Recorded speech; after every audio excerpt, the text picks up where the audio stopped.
Pero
বিশেষ দিনে প্রথমেই ডক্টর সর্বপল্লী রাধাকৃষ্ণন তার চরণে শতকোটি প্রণাম জানাই। তার এই জন্মদিনেই আমাদের এই আজ শিক্ষক দিবসের অনুষ্ঠান, এবং এই অনুষ্ঠানে যারা উদ্যোগী হয়েছে সেই ছাত্রছাত্রী, বিশেষ করে একাদশ শ্রেণীর ছাত্রছাত্রী, তাদের আমি অনেক ধন্যবাদ জানাই এবং সমস্ত স্নেহের ছাত্রছাত্রীর প্রতি আমাদের সকলের পক্ষ থেকে আশীর্বাদ জানাই। এই বিশেষ অনুষ্ঠানে উপস্থিত রয়েছেন বিদ্যালয় পরিচালন কমিটির মাননীয় সভাপতি, অন্যান্য সদস্যবৃন্দ, শিক্ষক শিক্ষিকাবৃন্দ, শিক্ষাকর্মীবৃন্দ এবং আমাদের ছাত্রাবাসের কর্মীবৃন্দ তথা আমাদের সমস্ত ছাত্রছাত্রী। আমি আশা করব আজকে যেরকম হঠাৎ যে গরম পড়েছে, ওই ওয়েদার, তোমরা একটু ধৈর্য ধরে বসো। খুব সংক্ষেপে আমরা অনুষ্ঠান শেষ করব তোমাদের, তারপর তোমরা ক্লাসরুমে গিয়ে বসবে। আর ছেলেমেয়েরা তোমরা একটু কথা বলো না, তাড়াতাড়ি অনুষ্ঠানটা পরিচালনা করতে সহযোগিতা করবে।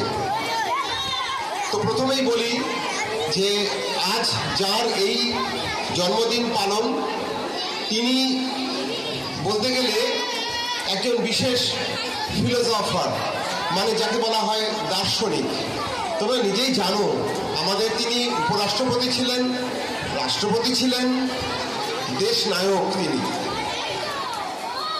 এছাড়া তিনি বিশেষভাবে মহামানবে পরিণত হয়েছিলেন এবং আমাদের দেশ এই ভারতকে যে জগৎ সভায় ভারতের কৃষ্টি কালচার, বিশেষত হিন্দুইজম, আমাদের এই জাতি ধর্ম বিষয়ে যে স্বচ্ছ ধারণা তিনি বিভিন্ন বইয়ের মাধ্যমে তিনি জগৎ সভায় প্রতিষ্ঠিত করেছিলেন, বিশেষ করে ইউরোপিয়ান কান্ট্রিজে, সেখানে একটি তার বিশেষ অবদান রয়ে গেছে। এতে রয়েছে তাকে ব্রিটিশ একাডেমি তাকে ফেলো নির্বাচিত করে, হিপবার্ড সোসাইটি থেকে তাকে বিশেষ লেকচার দেওয়ার অনুমতি দেওয়া হয়।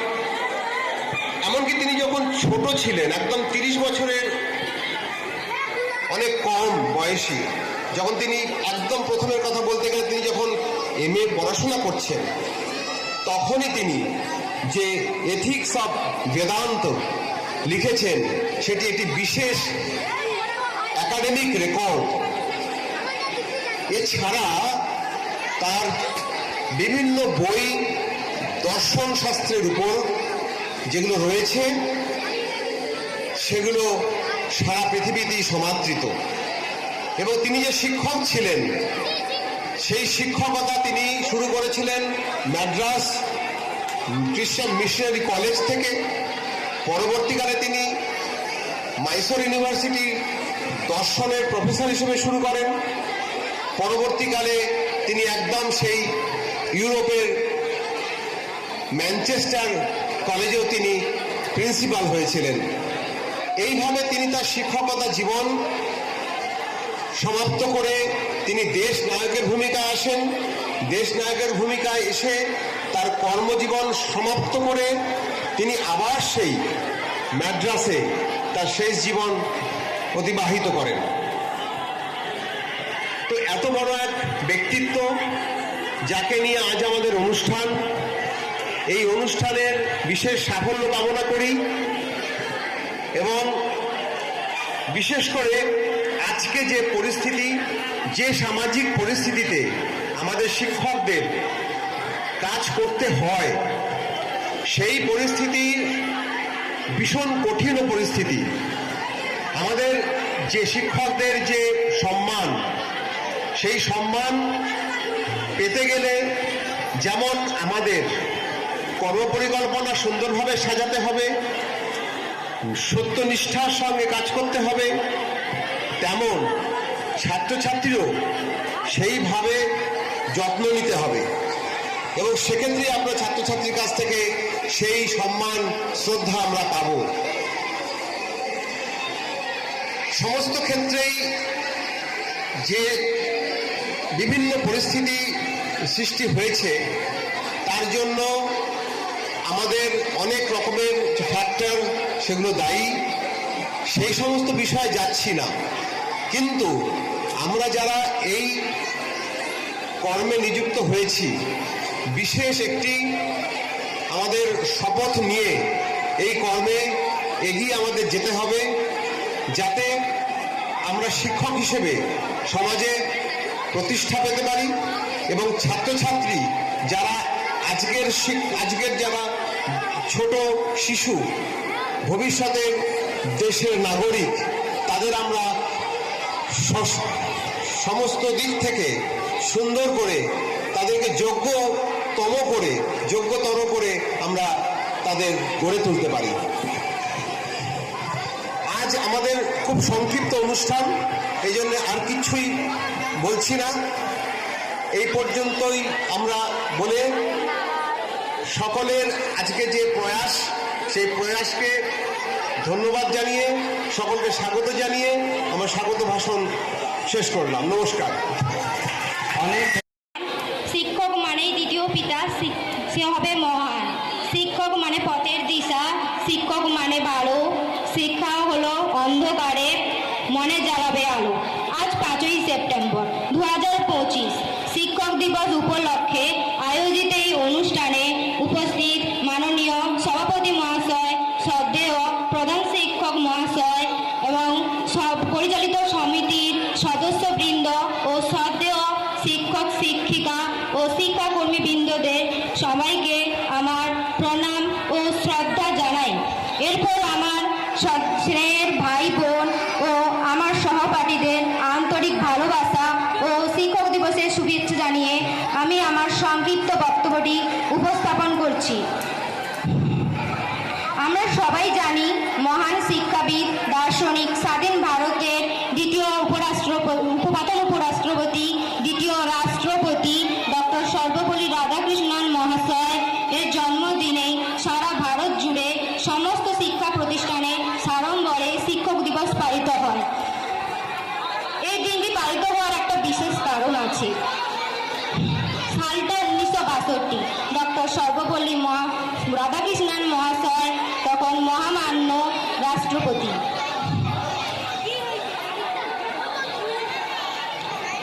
একদল ছাত্রছাত্রী তাদের প্রিয় স্যারের কাছে হাজির হয়ে বললেন, স্যার আমরা আপনার জন্মদিনটিকে পালন করতে চাই।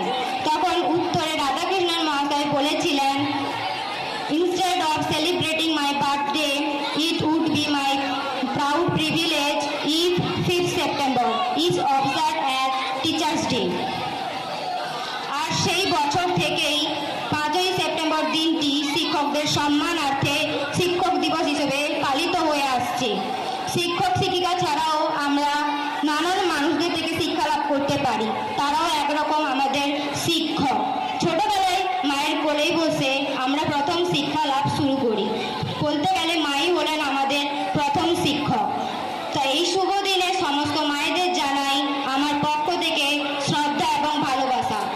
মায়ের কাছে শিশুর শিক্ষা জন্ম থেকেই শুরু, মায়ের পরে শিক্ষক হলেন অন্যতম গুরু।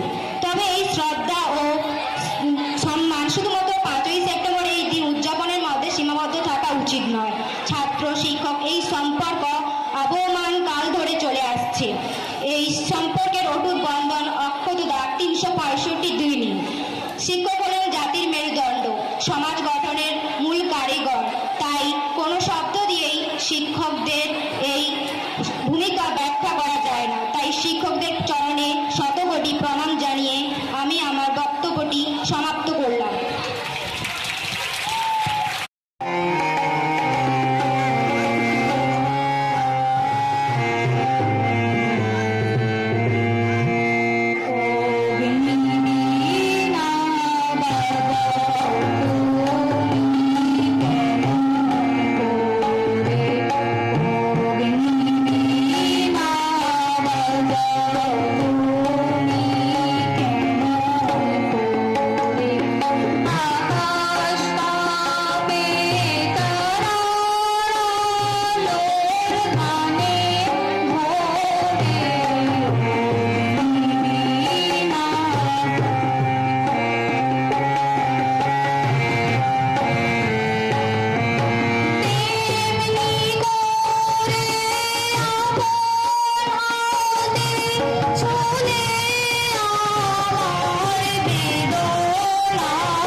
ছেলে মানে কি? তুমিও বলবে সহজ প্রশ্ন, মাফ কাটিয়ে একটি। যে মেয়ে পেয়েছে অঙ্কে 100, যে ছেলে ভূগোলে সেরা, তারাই তো ভালো। সবাই বলছে হীরের টুকরো এরা। কাগজে ওদের ছবি চাপা হয়, টিভিতে দেখায় মুখ। ওদের জন্য আমারও তো ভাই আনন্দে ভরে বুক। তবু কি জানো, তোমাকে বলছি, দেখে শুনে পাই ভয়। শুধু এত এত নাম্বার পেলে কি ভালো ছেলে মেয়ে হয়? আচ্ছা ধরো না, যে মেয়ে পেয়েছে অঙ্কে অনেক কম, তার গান শুনে মুগ্ধ সবাই, হাততালি হরদম। ওই যে ছেলেটা পাশ করে গেছে এবারেও টেনে টুনে, বলতে কি ভাই আমরা সবাই অবাক ওর আবৃত্তি শুনে। নাটকে তার নেশা আছে খুব, পরের বিপদে ছোটে। পাড়ার 3 দিন বাংলায় নাকি 30 পেয়েছে মোটে। কিন্তু মেয়েটা খেলাধুলাতে 10খানা গায়ে নামে। সত্যি বলো তো, তুমিও বলবে ওরা কেউ নয় দামি। চাই যে অনেক ইঞ্জিনিয়ার, চাই আরও ডাক্তার, পাশাপাশি চাই শিল্পী, খেলুড়ে, স্নেহময়ী সিস্টার। কম নাম্বার পাওয়া ছেলেটাই কারিগর বলে আজ দেশটা ঘুরতে তার হাতে দেখো কত দরকারি কাজ। পরের দুঃখে কাতর যে মেয়ে মুক্তি করেছে কালো, কম নাম্বার পেয়েছে বলে কি বলবে না ওকে ভালো? অভাবের টানে কলেজে পড়েনি, ছোট্ট দরমার বাড়ি, তবুও ছেলেটা বাবা মাকে দেখে ভাড়াটে চালায় গাড়ি। তাই বলছি কি নাম্বারে হয় নাকি মাপকাঠি? ভালো ছেলে মেয়ে বলতে কি ভাই মানুষ চাইছি খাঁটি। নমস্কার। লেখা কবিতা অবনী স্যার। ছাত্র পড়ানোয় অবনী স্যারের খ্যাতি ছিল খুব। দূর দূর থেকে ছাত্ররা আসতো অবনী স্যারের কাছে অঙ্ক, ফিজিক্স, কেমিস্ট্রি পড়তে। গৌর বর্ণ, দীর্ঘ নাসা, পৌরাণিক যুগের ব্রাহ্মণদের মতো দৈব চেহারা ছিল অবনী স্যারের। পরনে একটা ধুতি, খালি গায়ে একটা চাদর কিংবা একটা জামার দামে বিছানার চাদর, গলায় থপথপে হইতে। ভারী সুন্দর ছিলেন অবনী স্যার। স্যারের হাতে পড়ে কত ছাত্র যে জীবনের চলার পথকে সুগম করে তুলতে পেরেছিল তার ইয়ত্তা নাই। একদিন দাদার হাত ধরে ভর্তি হলাম অবনী স্যারের ভাঙা ঘরের ক্লাসে। আমাকে দেখেই বললেন, বাহ তুই তো বেশ লম্বা রে। লম্বা লোকেরা বুদ্ধিমান হয়, পেটেরও হয়, তবে পেটেদের গানতে গানতে বদ বুদ্ধি বুঝলি, বলেই হো হো করে হেসে উঠেছিলেন খালি গায়ে ধুতি পরা অবনী স্যার। বিয়ে তো করেননি, নিজেই রান্না করে খেতেন। পাণ্ডিত্যের জন্য খ্যাতি ছিল খুব, কিন্তু খ্যাতি অখ্যাতি কোনোদিনই তোয়াক্কা করতেন না তিনি। বলতেন যার যা কাজ সেটা ঠিক মতো করাটাই ধর্ম। গাছের কাজ ছায়া দেওয়া, ফুল ফল দেওয়া, মৌমাছির কাজ মধু জমানো, আর আমার কাজ এই ছাত্রগুলোকে মানুষ করে তোলা। অঙ্ক আর কেমিস্ট্রির ফাঁকে ফোকরে স্যার আমাদের কত গল্প করতেন। বলতেন দেশ বিদেশের বড় বড় মনীষীদের কথা, তাদের জীবনের ওঠা পড়ার গল্প, রবীন্দ্রনাথের অপূর্ব কবিতা। কখনো বা শোনাতেন মাইকেল মধুসূদন দত্তের অমিতাক্ষরে গাঁথা কাব্য। লেখাপড়ার হাত ধরে চলতে চলতে স্যার আমাদের বোধ মননে এঁকে দিলেন গোটা পৃথিবীর আসল চেহারার ছবি। লোভ, পাশবিকতা, দরিদ্র সবকিছুর মধ্যে দিয়ে এমন অনায়াসে বুঝিয়ে দিতেন কোন ঘটনার কি কারণ। আমি মনে মনে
একটা নতুন রাস্তা হয়েছে। সেখানে গিয়ে দাঁড়ালাম একা, মনে নানা প্রশ্নের ঝড়। কোথায় গেলেন অবনী স্যার? কি হলো তার সেই ভাঙা চোরা জীর্ণ বাড়িটা, যা আমাদের কাছে মন্দির মসজিদের চেয়েও বড় ছিল? ছোটবেলার বন্ধু অপূর্বর সঙ্গে দেখা হলো। আমাকে দেখেই থমকে দাঁড়ালো, বললো, কি রে সন্তু না, কেমন আছিস? কতদিন পর দেখলাম তোকে। তারপর ভালো আছিস তো? চেহারাটা অনেক বদলে গেছে তোর। এ কথা সে কথার পাখে অপূর্বর কাছে জানতে চাইলাম স্যারের কথা। ও বলতো অবনী স্যারের কাছে। দীর্ঘশ্বাস ফেলে হাতে বাজার করা ব্যাগটা মাটিতে রেখে বলল, সে অনেক গল্প, লম্বা কাহিনী। সন্তু, তুই প্রায় বছর পিছে বাইরে চলে গেছিস। এই 2 দশকে এই শহর অনেকটাই বদলে গেছে, অনেকটা। হয়তো কিছু খোঁজ রাখিস না। শুধু বাইরের চেহারাটাই নয়, মনে মনেও পাঠিয়ে গেছে এই মফস্বলের ছোট্ট শহর। রাস্তাঘাট, ঘর বাড়ি, পার্ক, হল, কত কি যে নতুন নতুন হয়েছে। হয়তো এমনটাই হওয়ার কথা ছিল, আমরা বুঝিনি, বুঝতে পারিনি। প্রমোটারদের খাবায় শুধু কলকাতায় নয়, গোটা বাংলাটাই আটকে পড়ছে। নেতা মন্ত্রী বলছে প্রগতি, আমরা হাড়ে হাড়ে বুঝছি কেমন করে বাংলাটা বাঙালিদের হাতের বাইরে চলে গেছে। আমরা আর কোথাও নেই রে সঙ্গে, না বাণিজ্যে, না ব্যবসায়, না চাকরিতে, না উৎসবে আয়োজনে। যাদের অঢেল টাকা আছে তারা কেমন অনায়াসে সাম্রাজ্য করছে আমাদের বুকের ওপর দিয়ে। এখানে 2-4 দিন থাক, বুঝতে পারবি। কোথায় আর আমরা কতদিন অপেক্ষা করে থেকেছি, স্যারের কথা ভেবেছি, কিন্তু কিছু লাভ হয়নি রে। এই তো দেখ, আমরা এখানেই পড়ে আছি। স্যারের বাড়িটা তো জানিস, অমন গঙ্গার পাশে, চারপাশ খোলা লোভনীয় জমি। লোভ তো হবেই। একসময় শুরু হলো স্যারের জমিটা কিনে নেওয়ার জন্য চাপাচাপি। স্যারকে তো জানিস, এক কথাতেই না বলে দিয়েছিলেন। বলেছিলেন, 4 পুরুষের ভিটে আমার, কোটি টাকাতেও হাতছাড়া করবো না।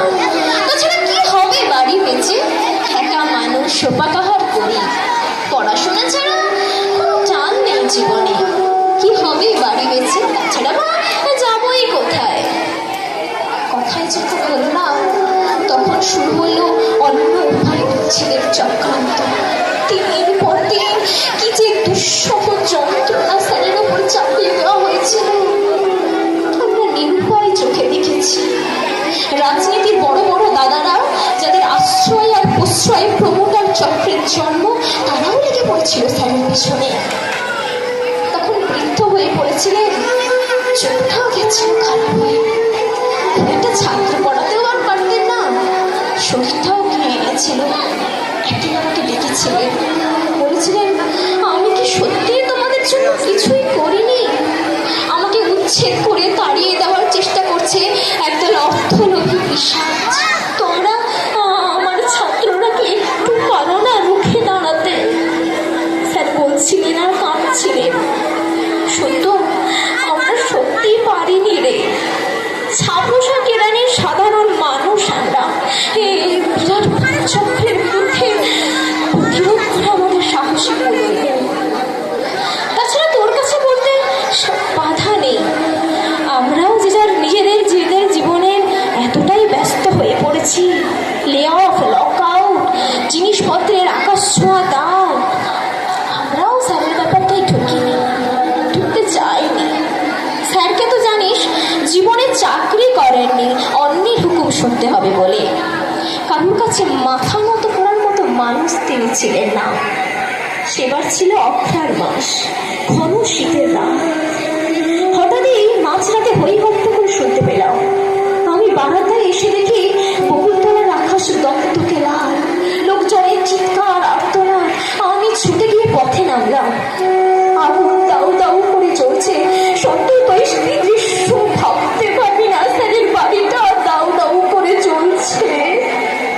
পাড়ার লোকেরা অনেক চেষ্টা করেছিল, কিন্তু সেখান থেকে শুধু স্যারকেই বাঁচাতে পেরেছিলেন। স্যারের প্রাণ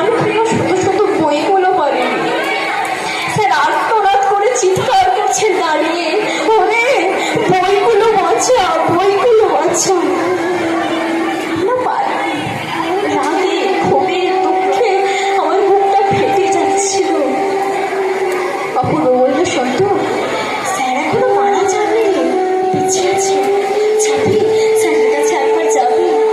আমি বললাম না রে, পারবো না। অপূর্ব, আমরা কেমন মানুষ বলতো? স্যারের টাকা নিয়ে, স্যারের রসদ নিয়ে বড় হলাম, চাকরি করলাম, বউ বাচ্চা নিয়ে সুখে থাকলাম, আর স্যারকে কি ফিরিয়ে দিলাম? চল একবার যখন দেশে এসেছিস স্যারের সামনে একবার দাঁড়াই, চল। সন্ধ্যেবেলা ছেলেবেলার স্কুলে গেলাম, সেখানে গিয়ে দেখলাম দারোয়ানের ঘরের পিছনে অবনী স্যার রয়েছে, যে বাড়িটায় আগে থাকতো ঘুঁটে কাঠ কয়লা। স্যার বিছানায় বসে আছেন, স্যারের পায়ে হাত দিয়ে কেঁদে ফেললাম, কিন্তু কোনো প্রতিক্রিয়া পেলাম না। অপূর্ব আমাকে ধরে তুলল, বলে সত্যি স্যার হয়তো বেঁচে আছেন, কিন্তু স্যারের বোধ শক্তি ভাষা কিছুই আর নেই। আমার বুকটা ভেঙে গিয়ে আমাদের স্কুলের দারোয়ান হরি সিং স্যারকে এনে রেখেছিলেন তার বাড়িতে, আমার পিছনের বাড়িটায়। কি করবে, কেউ তো ঠাঁই দেয়নি, উনিই রেখেছিলেন। আমাকে চিনতে করে বললেন, দুঃখ পাবে না দাদা, যার যা কপাল। ইনি চুপ করে যাওয়ার আগে বলতেন, যার যা কাজ সেটা ঠিক মতো করাটাই ধর্ম। আমার কাজ ছাত্র পড়ানো, আমি ছাত্র পড়াই, এটাই আমার ধর্ম, আমি ধর্ম পালন করি। এই যে দাদা তুমি এত দূর থেকে স্যারকে দেখতে এসছো, এটাও তোমার ধর্ম, মন খারাপ করো না। স্যার শূন্য দৃষ্টিতে বসে আছে, মনে হচ্ছে বলছে, বুঝলি যার যা কর্তব্য সেটা ঠিক মতো পালন করাটাই মানুষের জীবন। এই যে আমি তোদের এত কিছু শেখাই, এত কিছু বোঝাই, এত কিছু বলি, তোরাও একদিন বড় হবে, কাউকে শেখাবি, কাউকে বড় করে তুলবি, এই তো মানুষের জীবন। স্যার বলছিলেন, আর স্যারের প্রত্যেকটা কথা আমার বুকে হারিয়ে এসে পড়ছিল। স্যারের একটা গান গাওয়া আমার খুব বারবার মনে পড়ছিল,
ডক্টর সর্বপল্লী রাধাকৃষ্ণের চরণে আমার শতকোটি প্রণাম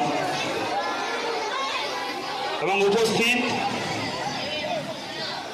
নরেন্দ্রপুর মিলন বিদ্যাপীঠের প্রধান শিক্ষক মহাশয়, উপস্থিত শিক্ষক শিক্ষিকা ও শিক্ষাকর্মীবৃন্দ এবং উপস্থিত আমার ম্যানেজিং কমিটির সমস্ত সদস্যগণ এবং উপস্থিত এই বিদ্যালয়ের সকল ছাত্রছাত্রীকে আমার আন্তরিক প্রীতি, শুভেচ্ছা এবং অভিনন্দন। আজ এক বিশেষ দিনে আমরা সকলেই কিন্তু এখানে একত্রিত হয়েছি, আর সেই অনুষ্ঠানের আজকের একদম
চাল দেখা